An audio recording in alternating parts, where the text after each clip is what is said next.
Asyhadu an la ilaha illallah wa asyhadu anna Muhammadan Rasulullah. Allahu Akbar.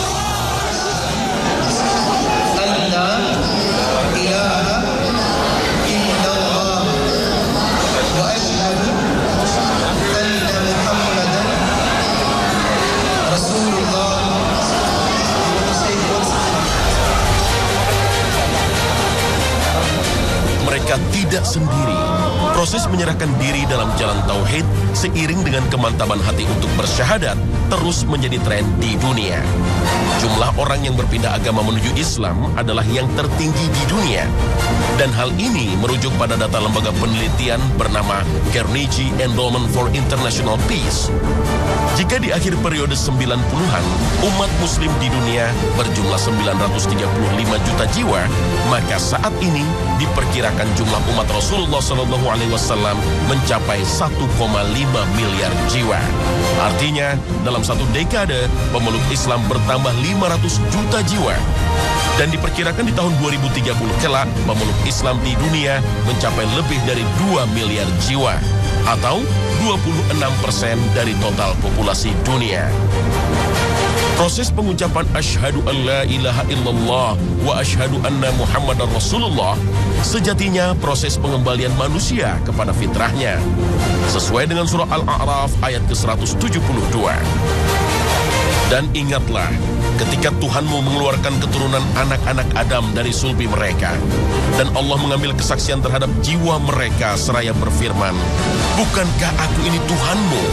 Mereka menjawab, "Betul, engkau Tuhan kami menjadi saksi."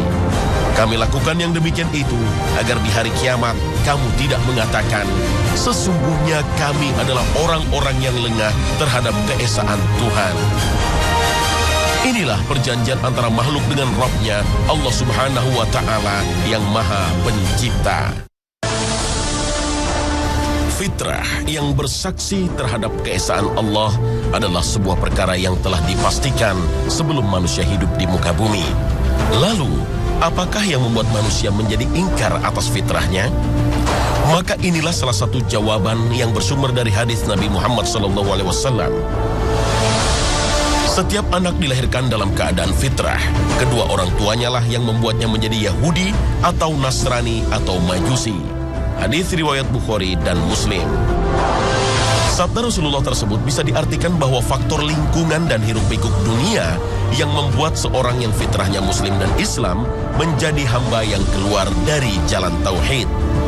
Ketika data kependudukan dunia menunjukkan bahwa proses berpindahnya manusia dengan cara bersyahadat adalah yang tertinggi di dunia, bisa jadi inilah gambaran bahwa manusia modern berlomba-lomba kembali menuju fitrahnya. Pemirsa, ketika kita sama tegak bersaksi bahwa tiada Tuhan selain Allah dan Muhammad adalah Rasul Allah, maka sejatinya kita telah merasakan sebuah nikmat. Kenikmatan dalam berislam bukanlah sebuah perkara yang bisa dengan mudah dirasakan. Layaknya orang yang kehausan meminum air yang segar. Nikmat Islam mungkin baru dirasakan ketika hati kita telah terbuka, sehingga segala amalan bukannya keharusan, namun kebutuhan. Nikmat Islam mungkin baru dirasakan ketika diri kita telah berada di komunitas yang tepat, sehingga teladan diwariskan oleh Rasulullah bukan bersifat menggurui, namun menjadi petunjuk diri. Bahkan nikmat Islam mungkin baru dirasakan ketika tubuh kita menemukan keluarga yang tepat, sehingga kasih sayang dalam hidup tidak hanya dirasakan di dunia, namun bertahan hingga di akhirat kelak. Pemirsa, inilah sajian khazanah di hari ini. Paparan informasi mengenai nikmatnya hidup dan berkehidupan sesuai dengan ajaran agama Islam.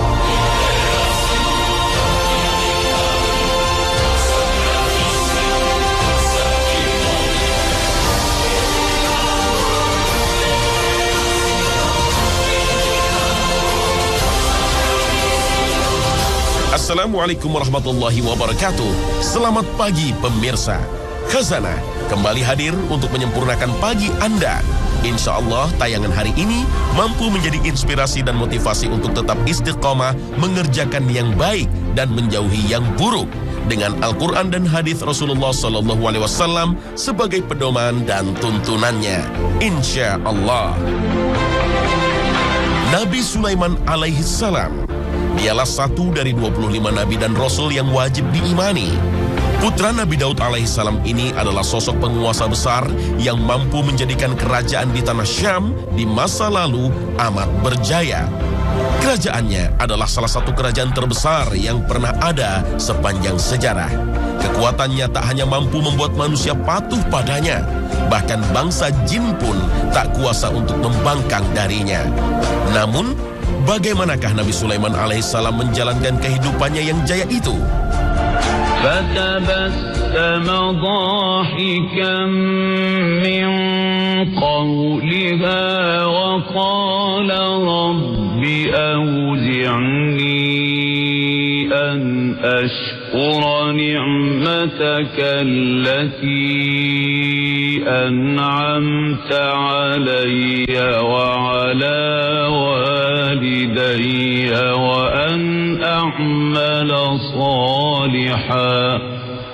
وأن أعمل صالحا ترضاه وأدخلني برحمتك في عبادك الصالحين. Ya Tuhanku, berilah aku ilham untuk tetap mensyukuri nikmat-Mu yang telah Engkau anugerahkan kepadaku dan kepada dua orang ibu bapakku, dan untuk mengerjakan amal soleh yang Engkau ridhai, dan masukkanlah aku dengan rahmat-Mu ke dalam golongan hamba-hamba-Mu yang saleh. Doa dalam surah An-Naml ayat ke-19 adalah bukti nyata bagaimana seorang Nabi Sulaiman alaihissalam bersyukur atas nikmatnya di dunia. Bahkan rasa syukurnya itu tidak beliau panjatkan ketika melihat dan menyaksikan besar dan menakjubkannya makhluk ciptaan Allah. Rasa syukur dan doa itu terucap oleh lisan Nabi Sulaiman alaihissalam ketika ia mampu mendengarkan kawanan semut yang harus berlindung agar tak terinjak oleh bala tentara kerajaan Nabi Sulaiman. Anugerah berupa pendengaran atas pembicaraan binatang membuat mata hati Nabi Sulaiman alaihissalam mengerti makna kebesaran Allah. Oleh karenanya, meski ia seorang raja yang masyhur, bahkan mampu menunjukkan bahwa dirinya mampu mengatur bangsa jin, Nabi Sulaiman alaihissalam malah semakin merendahkan dirinya. Ia menyadari kebesaran Allah ketika menyadari semut yang kecil pun tak pernah lepas dan luput dari kuasa dan perhatian Allah. Maka ketika Nabi Sulaiman berdoa, sejatinya ia telah bersyukur karena atas kuasa dan perhatian Allah sajalah ia mendapatkan nikmat dunia. Bersyukur bisa berarti menerima dengan ikhlas semua hal yang terjadi. Rasa syukur baru bisa terucap ketika hati dan pikiran bersinergi untuk meyakini bahwa apapun yang terjadi dalam diri kita di hari kemarin, saat ini, dan esok adalah takdir yang terbaik yang diberikan oleh Allah Subhanahu wa Ta'ala. Rasa syukur akan membawa seorang yang sehat terus berupaya mengamalkan dan mengerjakan kebaikan yang bermanfaat bagi sesamanya.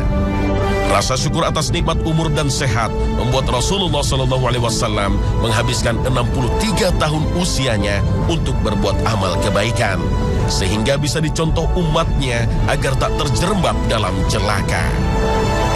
Rasa syukur akan membawa seorang yang banyak harta bertekad untuk membawa dan membebaskan saudaranya yang masih terjerat kemiskinan.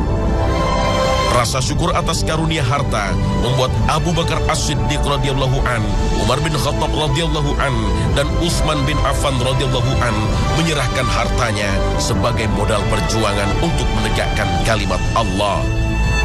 Rasa syukur akan membawa seorang yang berkeluarga bertekad untuk mengasihi dan mencintai sesama manusia demi bahagia bersama dunia dan akhirat.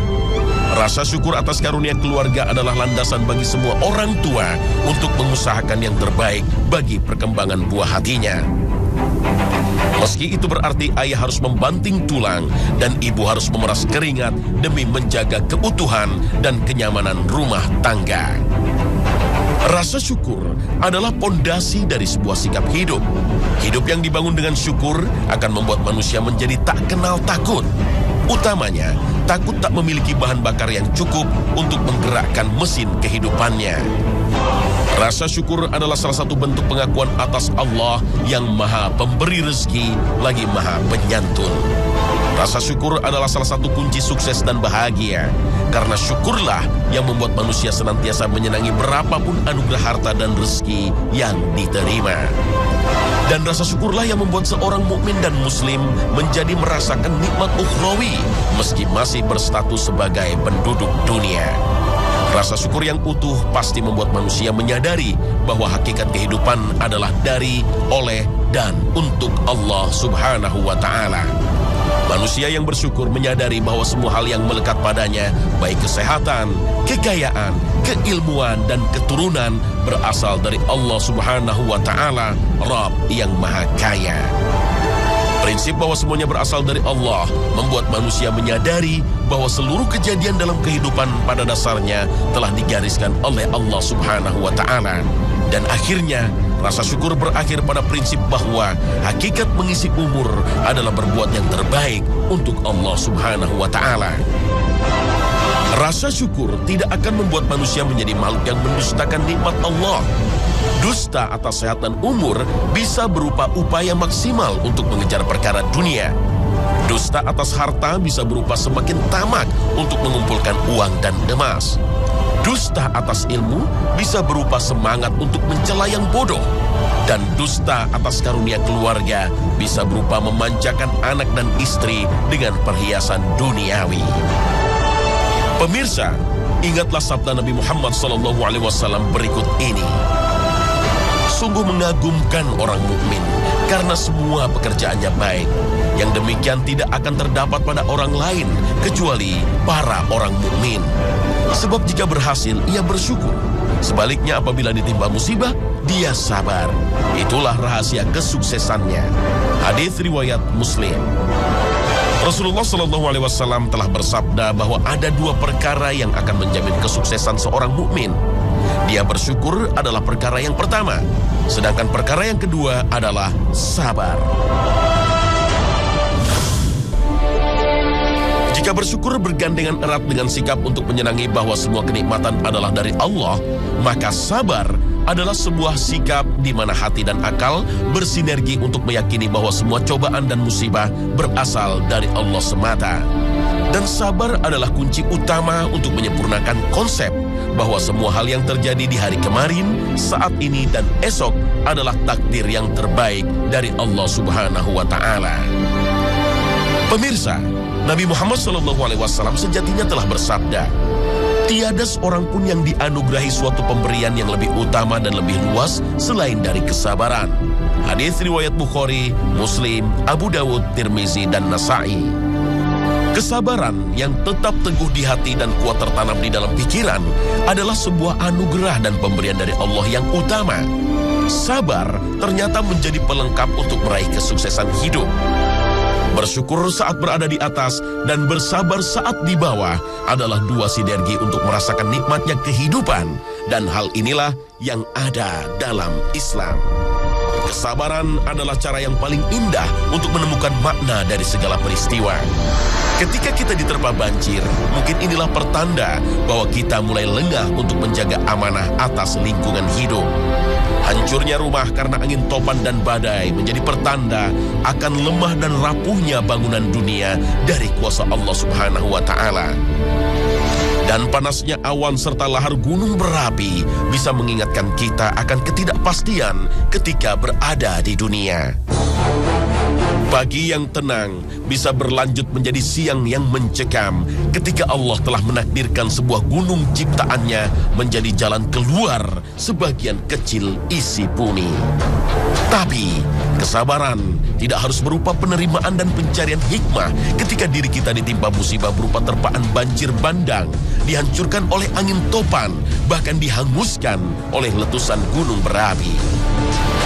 Kesabaran untuk memegang teguh ajaran Islam dalam setiap sendi kehidupan mungkin bisa melengkapi rasa syukur kita, karena hingga saat ini kita menjadi bagian dari hamba Allah yang patuh, yang meneladani sunnah Rasulullah Sallallahu Alaihi Wasallam. Kesabaran niscaya membawa kita meyakini kebenaran ilahi yang diturunkan melalui para rasulnya, seperti yang tersari dalam surah As-Saff ayat ke-9. هو الذي أرسل رسوله بالهدى ودين الحق ليظهره على الدين كله ولو كره المشركون. Inilah nikmat Islam bagi orang yang bersabar meski keadaan dunia mengancam dirinya.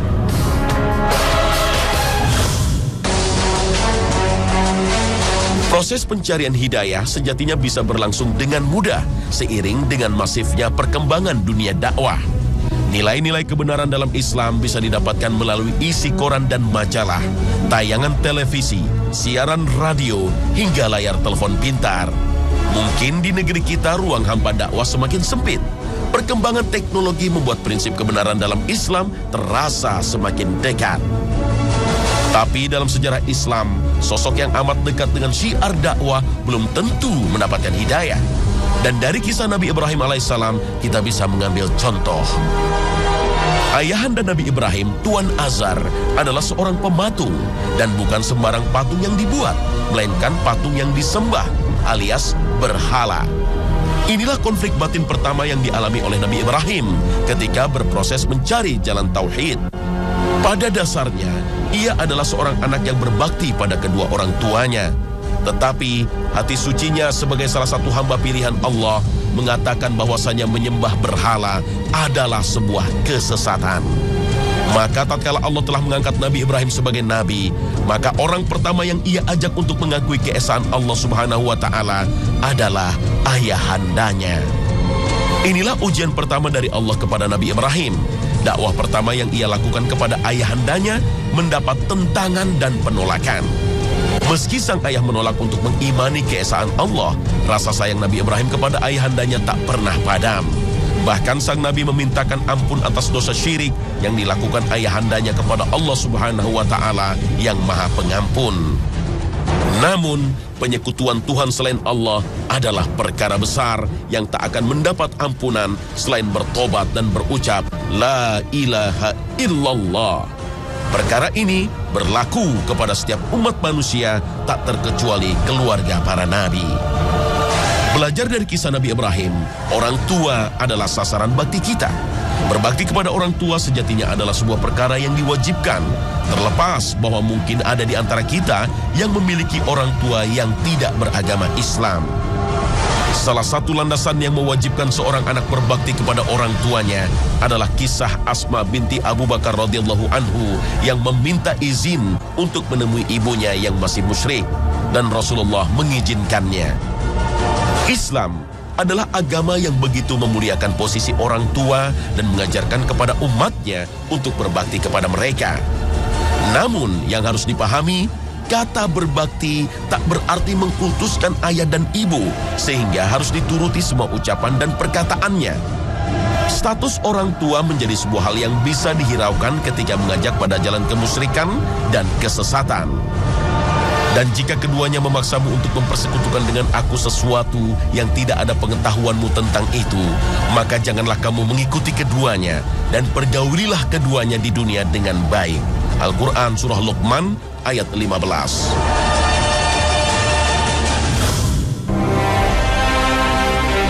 Setelah mampu senantiasa bersyukur dan menjaga hatinya untuk tetap sabar selama menjalani kehidupan di dunia, maka setiap insan akan merasakan balasannya. Dan inilah hakikat kehidupan yang nyata, yang abadi, dan untuk selamanya. Kehidupan ukhrawi yang paling didambakan adalah nikmatnya bergabung dengan para penduduk surga. Inilah salah satu sabda Rasulullah SAW ketika menjelaskan hakikat kebahagiaan surgawi.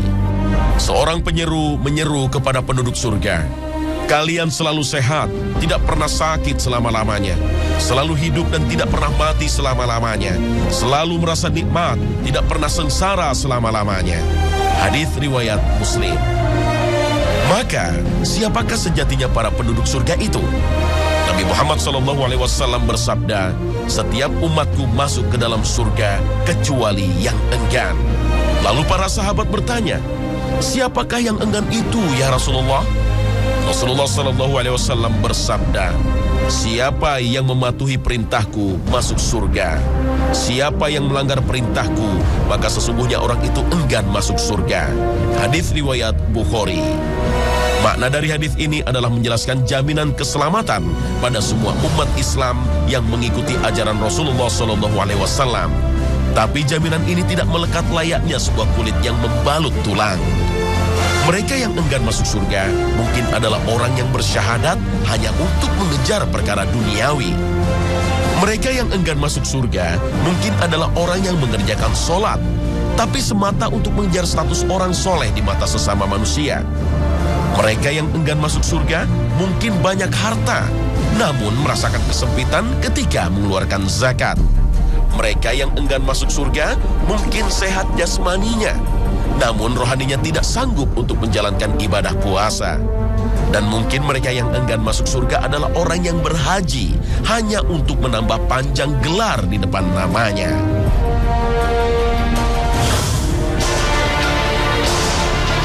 Islam dan iman sejatinya adalah sebuah kenikmatan.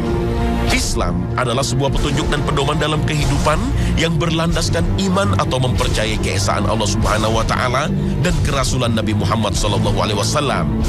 Maka nikmat Islam dan iman yang paling awal bisa dirasakan ketika hati terpanggil untuk bersyahadat. Panggilan kepada jalan tauhid saat bersyahadat sejatinya adalah sebuah hidayah, dan ini adalah sebuah karunia yang menjadi ketetapan Allah Subhanahu wa taala. Tiada satupun manusia yang bisa memaksakan datangnya hidayah kepada manusia lainnya, termasuk para nabi dan rasul. Tapi yang harus dipahami, meski telah menjadi hak Allah untuk memberikan hidayah, proses untuk memperolehnya bisa diusahakan dan dikerjakan. Bisa jadi, ketika seorang muslim mampu meneladankan hakikat bersyukur atas segala perkara duniawi, itulah pembuka hati orang-orang yang masih musyrik untuk masuk dan memeluk Islam. Dan bisa jadi, seorang muslim yang senantiasa bersabar untuk tetap memegang teguh agamanya juga menjadi pembuka pintu hidayah, sehingga seorang manusia terpanggil untuk menjadi mu'allaf. Manusia tidak akan mampu memaksakan lidah orang lain untuk bersyahadat. Tapi seorang muslim bisa menjadi contoh sehingga orang yang semula kafir bertekad untuk mengucapkan asyhadu an la ilaha illallah wa asyhadu anna muhammadar rasulullah.